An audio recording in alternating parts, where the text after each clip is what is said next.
Boa noite. O Museu de Arte Sacra de Santos foi alvo de criminosos neste domingo. 3 homens armados renderam os funcionários e roubaram parte do acervo. O crime aconteceu por volta das 10 horas da manhã.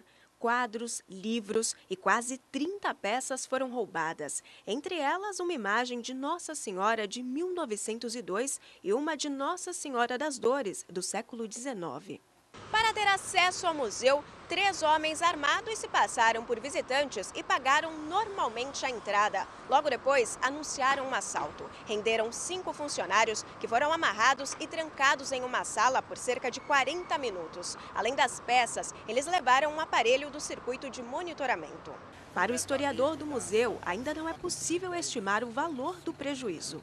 Em termos de dinheiro, nós não temos a capacidade de aquilatar, né?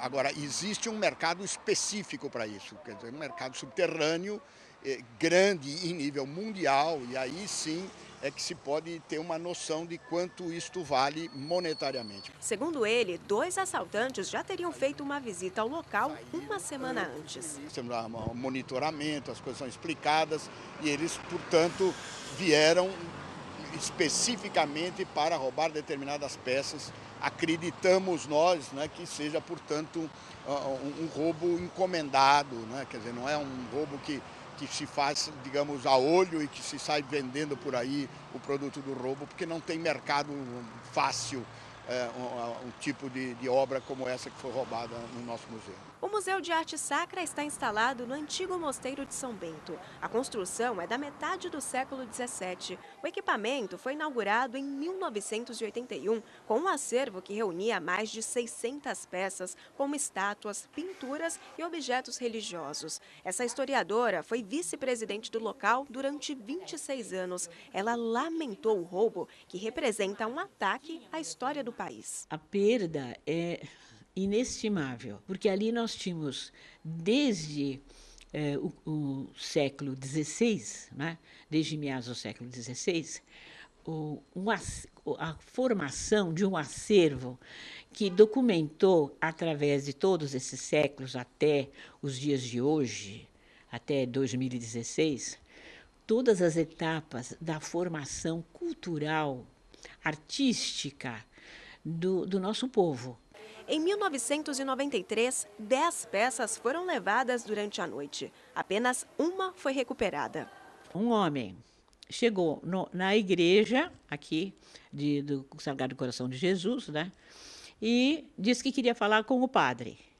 Enquanto o funcionário foi chamar o padre, o homem que estava de carro foi embora e deixou uma grande caixa na porta. E aí ele abriu a caixa e dentro estava uma imagem de Santana Mestra. O homem tinha deixado uma carta feita por computador em que ele dizia que tinha comprado aquela peça, mas que ele depois soube que aquela peça era do Museu de Arte Sacra, e então que ele estava devolvendo. Após o crime, a Polícia Civil instaurou inquérito na Delegacia de Investigações Gerais de Santos para apurar o caso. Foi elaborado o retrato falado de 2 assaltantes. Se alguém tiver alguma informação, entrar em contato pelo 181.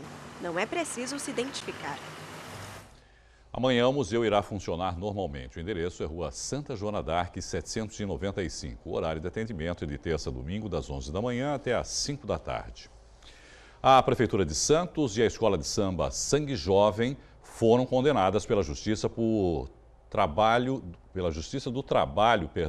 por uma das mortes em acidente no qual um carro alegórico se chocou contra fios de alta tensão. O choque provocou um incêndio e eletrocutou 3 pessoas que conduziam o carro e uma mulher que estava na calçada. Os beneficiários são a companheira, a mãe e os irmãos de Vitor Ferreira, morto no acidente com o carro alegórico da escola. Eles receberão uma indenização de R$500 mil e mais um salário mínimo por mês. Parece que já faz parte da paisagem da cidade, mas é impossível se conformar com a situação. Por isso, os moradores reclamam e pedem providências. Já é a 8ª paralisação dos trabalhadores da Codesave em São Vicente desde o final do ano passado. A categoria está em greve por causa de demissões e da falta de um acordo coletivo. Desde quarta-feira da semana passada, não há coleta de entulho e nem varrição das ruas. Parque São Vicente. Ao lado dessa montanha de lixo existe uma rua. A Taipuras é uma via de mão dupla, mas com tanta sujeira acumulada, só passa um carro por vez. A rua mais parece uma viela ao lado de um lixão a céu aberto. Verdadeiro absurdo, né? Nenhuma cidade merece isso.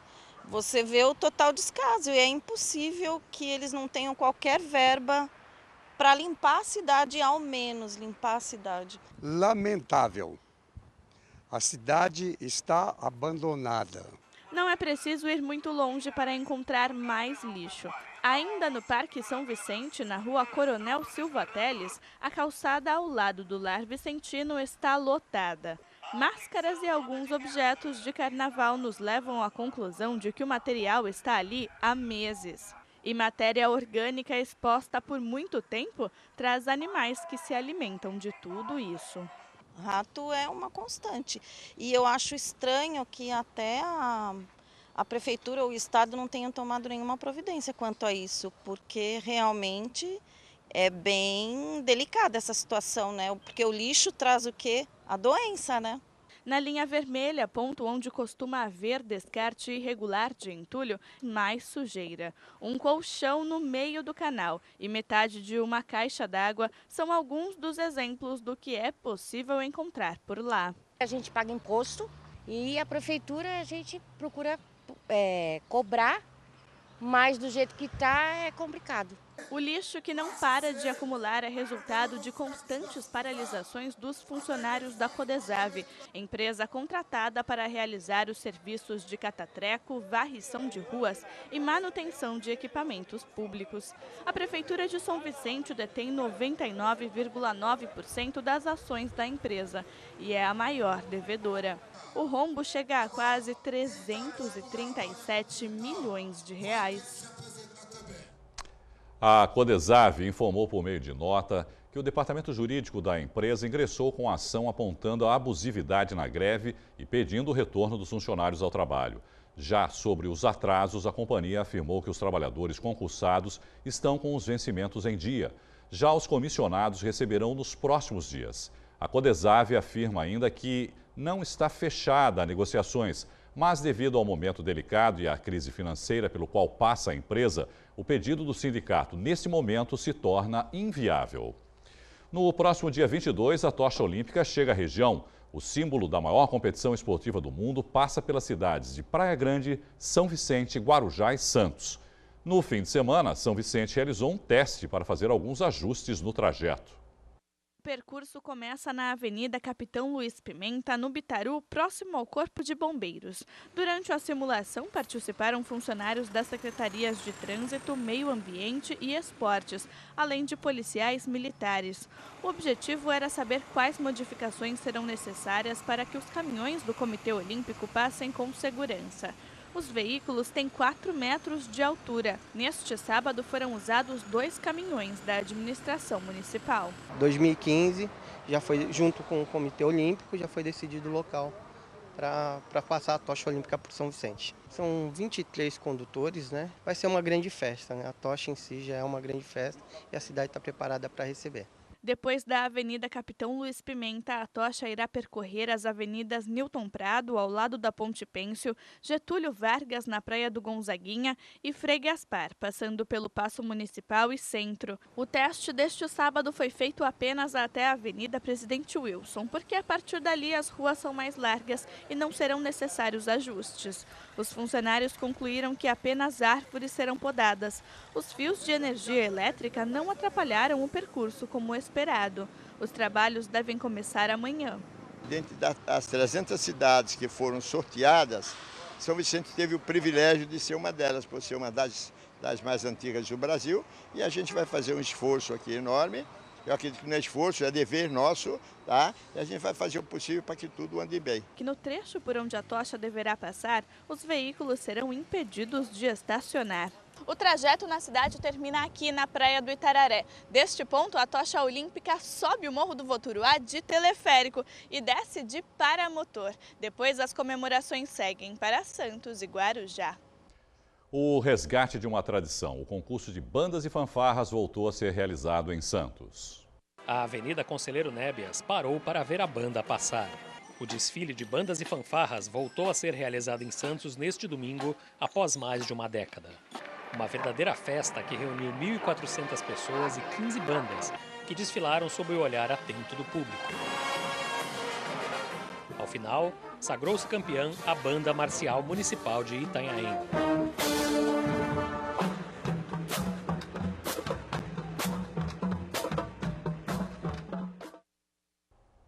E para falar mais sobre o desfile, nós recebemos dois dos organizadores do evento, o regente Antônio Bittencourt e também Márcia Meirelles Conceição. Boa noite, obrigado pela presença de vocês. Boa noite, Vamos começar aqui pelo regente. Quando começou essa tradição das bandas? Quer dizer, agora a gente está retomando essa tradição, mas desde quando existia essa tradição? Eu me lembro que no começo dos anos 80, eu cheguei até a apresentar alguns eventos de desfile de bandas de fanfarras, mas era na Pedro Lessa naquela época. Mas eu sei que antes disso já existia, né, essa tradição. Eu entrei nos anos 70, né, e era o Evaristo que fazia, ele era jornalista da outra emissora, e ele que era um incentivador. Então, até os anos 70, 80, nós tivemos essa competição, né? Eu me lembro que foi nos anos 80, mas era na Pedro Lessa. Na Pedro Lessa já era uma versão mais já era uma outra atualização.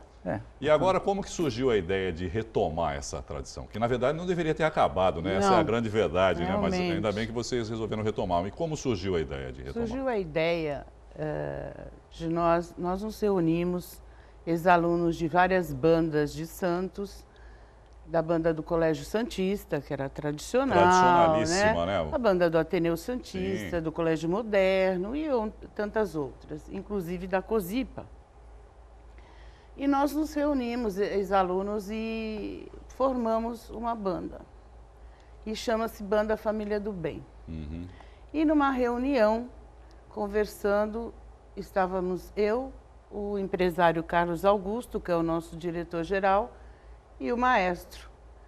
E pensamos em realmente retornar a esse evento que era uma tradição durante muitos anos. Santos foi considerada a capital das bandas. Foi difícil entrar em contato com as instituições? Quer dizer, como estavam essas bandas, né? A partir do momento que deixou de existir essa apresentação, competição específica, elas se mantiveram ou pararam, ou deixaram de existir essas? As bandas de Santos realmente elas pararam. No interior ainda há um movimento muito forte nisso. Mas o contato que nós... Não foi difícil não, porque é muito atrativo. A nossa cidade ajuda muito, né? Nós somos uma cidade turística. Então isso não foi difícil contatar quem pudesse vir. Mas eu fico imaginando qual foi a dificuldade, por exemplo, para você retomar a banda, não é? Porque quem vai tocar na banda, porque já que parou, não é? Como é que retoma isso depois de tanto tempo? Um pouquinho de paciência, né? Porque o pessoal daquela época hoje são profissionais liberais, estão em outras profissões, mas aos poucos... E não surgiram novos, né? Isso que também estou querendo dizer. Quer dizer, se você mantém a tradição, a do Colégio Santista, por exemplo, os alunos, de alguma maneira, teriam contato e manteriam vivo a tradição, mas isso parou em um determinado momento. Como é que se retoma isso? Olha, parou em determinado momento, mas os alunos do Colégio Santista e de outros colégios também, principalmente do Ateneu Santista, mantiveram contato. Então, a Banda Família do Bem agrega a todos, certo, né? E nós ensaiamos no Colégio Brás Cubas, onde ao lado temos o bairro do Marapé. E a gente faz essa divulgação porque a banda realmente tem pai e filhos desfilando na avenida, juntos. Há uma preocupação de perpetuar. Então, a proposta para a escola, inclusive, é que os alunos aprendam música e dali, de repente, uma continuidade do trabalho. E era isso também que eu ia perguntar. Quer dizer, qual foi a receptividade dessas instituições que já tinham, como essas que nós citamos, o Ateneu, o Colégio Santista e tantos outros? Foi uma boa receptividade? Eles se interessaram em manter, por exemplo, as bandas? Hoje, a Banda Família do Bem é mantida por nós. O colégio cede o espaço. Ah, entendi. O resto, quem mantém, somos nós. A banda do Ateneu Santista, hoje ela chama-se Banda Master de Santos. E também é mantida por eles. Então, a vontade nossa de perpetuar isso, deixar para os jovens esse legado, é que faz com que nós nos sacrifiquemos e mantemos a banda desta forma. Eu me lembro eventos, que essas instituições, por exemplo, no desfile de 7 de setembro, apresentavam, né? As bandas e fanfarras também se apresentavam nos desfiles de 7 de setembro, né? Sim, sim. Mas é uma coisa geral. Eu acho que a perda desse movimento é quase nacional, né? Não faz parte da nossa cultura. Até uma certa época fazia parte. Né? Você dá um exemplo dos Estados Unidos, por exemplo, o aluno aprende música na escola. Quando ele entra na escola, ele vai aprender só o instrumento. E as bandas e fanfarras lá também é uma grande tradição deles, né? Eles fazem é culturalmente forte. Talvez fosse importante incluir em outros eventos, né, essas apresentações, numa abertura de um jogo de futebol, por exemplo, por que não, né? Colocar uma banda lá para fazer. Eu imagino que a intenção de vocês seja manter agora daqui para frente a realização. Sim. E voltar à capital das bandas, com a sua ideia, inclusive, de aproveitar o futebol, o basquete, a abertura de jogos. Por que não? Em outros eventos, não é? Colocar, eu particularmente gosto muito e acho muito interessante. Quero agradecer aqui o regente Antônio Bittencourt e também a Márcia Meirelles Conceição. Parabéns pela ideia de vocês. Obrigada. E pela realização e que realmente retomemos, né, essa grande tradição da cidade. É verdade. Boa noite e obrigado. Que a gente consiga mais agregados para nós. Não, com certeza. E agora ganhando mais divulgação também, com certeza. É verdade. Vamos conseguir Muito manter. Obrigada. Viu? Conte com o Sistema Santa Cecília de Comunicação. Obrigado e boa noite. Vamos começar este último bloco falando de futebol. Pelo Campeonato Paulista da 2ª Divisão, a Portuguesa Santista conseguiu uma importante vitória no final de semana. Jogando fora de casa, a Briosa bateu o São Bernardo por 2-1 e se manteve na liderança do grupo 4. Resultado que beneficiou o Jabaquara, que atuando na Caneleira venceu a Mauauense e chegou ao G4 da chave. O Jabaquara entrou em campo na 5ª posição do Grupo 4 pela 12ª rodada do Campeonato Paulista contra o Mauaense. O primeiro tempo foi um jogo mais travado, com poucas chances de gol. O destaque foi o camisa 9 da equipe santista Frank, que em 2 lances quase marcou para o Jabuca. O Mauaense também parou no quase. Aos 34, numa cobrança de falta, o atacante Alan acertou a trave. No segundo tempo, as equipes entraram em campo sem alterações. O gol da partida saiu aos 10 minutos com uma cobrança de falta do camisa 7 Welder. 1-0 Jabaquara. Tive a felicidade de fazer o gol de falta, né? Não venho treinando muito, mas Deus vem abençoando bastante meu trabalho, o trabalho da nossa equipe. Eu acho que foi merecida a vitória. A gente conseguiu impor o ritmo do jogo, mesmo eles tendo a oportunidade. Eu acho que foi um jogo muito parelho. Mas acho que prevaleceu a nossa vontade, a nossa determinação de chegar no G4, é o que a gente chegou e não vamos sair mais. O Mauaense, já classificado para a próxima etapa, quase empatou a partida aos 25 minutos com Carlinhos. O Jabaquara ainda teve mais uma oportunidade de ampliar o resultado com Kaique aos 30 minutos. Com a vitória, a equipe ultrapassou o São Bernardo e está na 4ª posição com 17 pontos. Restam mais 2 rodadas para garantir a classificação para a próxima fase. Fica mais fácil uma classificação agora, porque só depende do Jabaquara, né? Não fica mais fácil, não. Fica mais difícil, porque todo mundo vai querer tirar ponto, né? Todo mundo vai querer vir aqui, olha, não vai se classificar em cima de mim. Então, pode esperar a União de Mogi vindo aqui para atrapalhar a nossa vida. E aquilo que eu falo, se mantiver o foco, nós vamos conseguir a classificação. A partida contra a União Mogi será disputada domingo às 10 da manhã na Caneleira. No primeiro turno, jogando em Mogi, o Jabaquara venceu por 2-0. Pelo Brasileirão, o Santos conseguiu uma importante vitória ontem na Vila Belmiro. Os 3 pontos conquistados diante da Chapecoense garantiram ao Peixe a volta ao G4. Os gols só saíram no segundo tempo. Aos 12 minutos, o atacante colombiano Copete, que havia acabado de entrar, faz uma boa jogada pela esquerda e cruza para Rodrigão marcar. 1-0. Aos 19 minutos, o Peixe amplia. Lucas Lima cobra o escanteio. O inspirado Copete desvia para as redes. 2-0. Aos 40 minutos, o Peixe define o confronto. Yuri acerta um belo chute de fora da área. Final na Vila Belmiro, Santos 3, Chapecoense 0. Com a vitória, o alvinegro praiano chegou aos 22 pontos e subiu para a 4ª posição. O Santos volta a campo só no próximo dia 12 contra o Palmeiras. O clássico será disputado no Allianz Parque, na capital.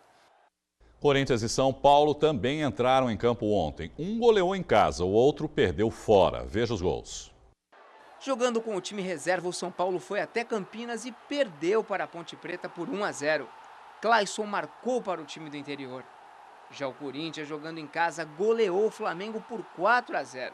O paraguaio Romero foi o destaque da partida, marcando 2 vezes. Guilherme e Rildo completaram o placar. E fechando a 13ª rodada do Brasileirão, Palmeiras joga agora às 8 horas contra o Sport em Recife. Se você gosta de surf, não pode deixar de conferir uma exposição em Santos. Sabe aquele momento exato para tirar a foto? O santista Sebastião Rojas se arrisca, vai junto, mergulha na onda e consegue esses registros. Não é à toa que é considerado um dos melhores fotógrafos de surf do Brasil, colaborador em diversas revistas de esporte.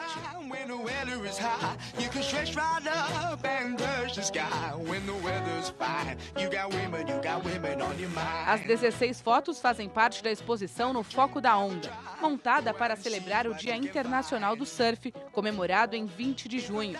Além das belas imagens, o público também pode conferir 14 modelos de pranchas de surf. Muito legal, muito interessante. Acho que é bem-vindo e tudo que é cultural é bem-vindo para a cidade. O Shopping Miramar fica na rua Euclides da Cunha, número 21, no Gonzaga. Quem quiser conferir tem até o dia 5 de julho. Tá gostando da exposição de surf aqui no Miramar? Adorando. Acho que faltava um pouquinho mais desses incentivos, principalmente para a juventude, ver o esporte, a referência brasileira, né? Como é que é o Brasil hoje. Nós temos o Medina aí fora fazendo sucesso. E a gente não dá devida importância. Acho uma iniciativa excelente. Tá gostando? Você acha que deixou o shopping mais colorido? Deixou mais colorido, mais alegre e mais interessante.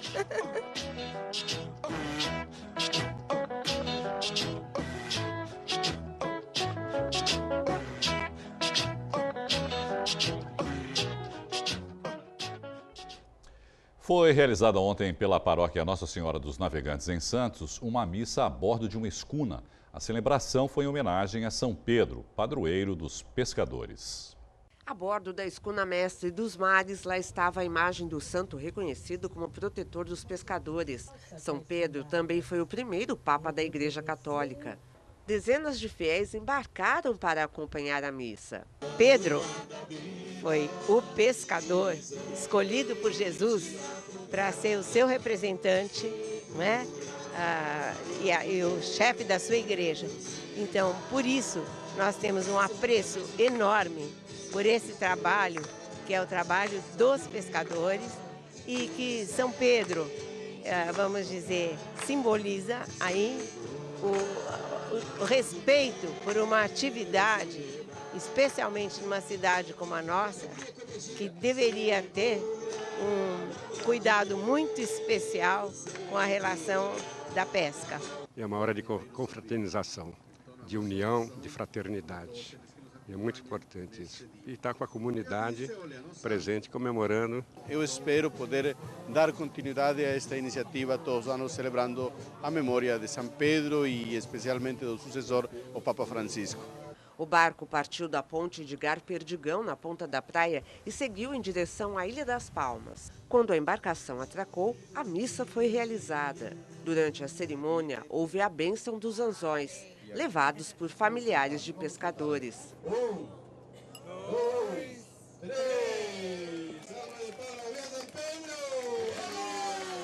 Viva os pescadores! A tradição das celebrações marítimas começou com a Congregação dos Missionários de São Carlos, fundada em 1887 pelo beato João Batista Scalabrini. Na celebração deste domingo, seminaristas da congregação estavam presentes. Hoje, a maior parte do comércio no mundo se faz através do transporte marítimo. Então temos esse acompanhamento com marinheiros e com pescadores. Por isso que hoje, especificamente, com eles temos esta celebração. A escuna ainda seguiu pelo Porto de Santos. Para mim é uma grande alegria poder participar desse momento também. De volta ao ponto de partida, depois de 4 horas, integrantes da Marinha e do Exército aguardavam para levar as imagens de Nossa Senhora dos Navegantes e de São Pedro. Em terra, houve uma procissão até a igreja. E a tua igreja a navegar. O Caderno Regional de hoje fica por aqui. Você pode enviar fotos, vídeos e sugestões para o WhatsApp da redação. O número é o 991411430. Você também continua bem informado no Santa Portal.